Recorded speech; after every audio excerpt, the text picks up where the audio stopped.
আজ আমরা বাইরে যাব, তাই খুবই সিম্পল ভাবে আমি একটু রেডি হয়ে নিয়েছি। বাইরে যে শীত, ভাইরে ভাই, কিভাবে কি করব আমি নিজেই বুঝতে পারছি না। এই শীতের মধ্যে বাইরে বের হইতে আমার এক প্রকার ভয়ে লাগতেছিল, তারপরও কি করা যাবে, দরকার থাকলে বাইরে তো যেতেই হবে। Hello everyone, welcome to my another blog. আমার আরেকটি নিউ ব্লগে আপনাদের সবাইকে ওয়েলকাম জানাচ্ছি। কেমন আছেন সবাই? আশা করি সবাই ভীষণ ভালো আছেন, আমরাও অনেক বেশি ভালো আছি।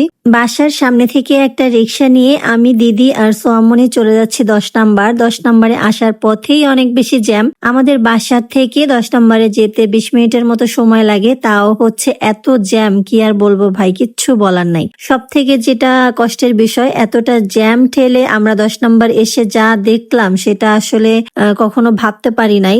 এখানে এসে এমনটা হবে জানলে কখনোই আজকে 10 নাম্বার আসতাম না। যাই হোক, কি হয়েছে সেটা আমি আপনাদেরকে পরে বলতেছি। আর এখানে দেখেন, আমরা হচ্ছে কিছু রিং দেখতেছিলাম হাতের জন্য। তো দিদি কয়েকটা রিং পছন্দ করেছে, সে 10 নাম্বার আসলে একটা, দুইটা, তিনটা রিং নিবেই। আর আমাকেও দুইটা দিয়েছে পছন্দ করে। তো ওখান থেকে আমরা কয়েকটা রিং কিনে এরপরে চলে আসছি এই তো একটা ফুলের দোকানে। তো এখানকার ফুলগুলো বেশ ভালোই লেগেছে। এই তো দিদির হাতে একটা পান পাতার মতো স্টিক দেখতে পেয়েছেন, ওইটার দাম অনেক বেশি চেয়েছে, একটু কম হলে আমরা হয়তো বা নিতাম, দেখা যাক কি করে। আর আমরা যেটা আজকে এখানে কিনতে এসেছিলাম সেটার ধারে কাছেও আমরা যেতে পারি নাই, কারণ মার্কেটে এত বেশি ভিড়, এত বেশি ভিড় যেটা আমরা কল্পনাও করতে পারি নাই। মাঝে মধ্যে 10 নাম্বার আসি, বাট এত ভিড় কখনোই থাকে না। আজকে মনে হচ্ছে এখানে মেলা বসেছে, মেলার থেকেও বেশি ভিড় ছিল। আমি আপনাদেরকে বলে বোঝাইতে পারবো না, জাস্ট এখানে একটু ফাঁকা ছিল, তাই আমরা এখানে দাঁড়িয়ে আমি একটু ভিডিও নিয়েছি। সেটাও মেন রাস্তার উপরে। মেন রাস্তার উপরেও দেখেন এত ভিড়, রাস্তা কোথায় সেটাই ঠিকভাবে দেখা যাচ্ছে না। গাড়ি চলাচল করতেও অনেক বেশি অসুবিধা হচ্ছে।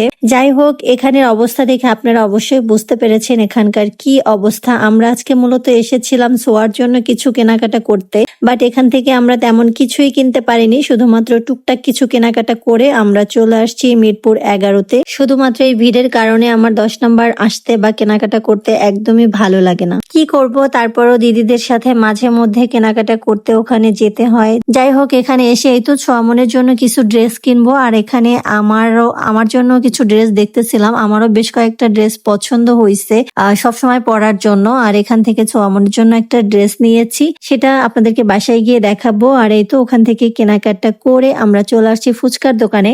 যখনই বাইরে আসি না কেন, ফুচকা তো খেতেই হবে। ছোঁয়ারও খুব পছন্দ আর আমারও, তাই আমরা এই তো দুইজনে দুইটা ফুচকার প্লেট নিয়েছি, এখন এগুলো খেয়ে নিব। আর দিদি হচ্ছে ফুচকা খায় না, তাই সে খায়নি। শীতের মধ্যে গরম গরম ফুচকা খেয়ে আমার তো বেশ ভালো লেগেছে। এরপর আমরা ওখান থেকে খাওয়া দাওয়া করে চলে আসছি পার্লারে। এখানে দিদি হচ্ছে ভুরু ফ্লাপ করবে আর চুল কাটবে, এরকম কিছু আর কি। তার জন্য এখানে এসে আমি অপেক্ষা করতেছিলাম, দিদির কাজ করতেছে। আর সে হচ্ছে ক্যামেরার সামনে আসতে চাচ্ছিল না, তাই আমি তার ভিডিও আর করিনি। আমি হচ্ছে খুবই সামান্য একটু কাজ করব, শুধু জাস্ট ভুরুটা ফ্লাপ করব। এখন হচ্ছে সেইটা করব, সেই জন্য আমি এই তো একটু প্রিপারেশন নিচ্ছি। আমার আসলে কান্না পাচ্ছিল, চোখে খুব ব্যথা লাগে মাঝে মধ্যে এরকম উঠালে। তো দিদি জোর করতেছিল, তাই উঠালাম। এরপরে ওখান থেকে কাজ শেষ করে চলে আসছি আমরা বাসায়। বাসায় এসে এই তো সোয়ামনের জন্য এই ড্রেসটা কিনেছি, আর ও এনেই এটা পরে ফেলেছে, ওর খুবই ভালো লেগেছে।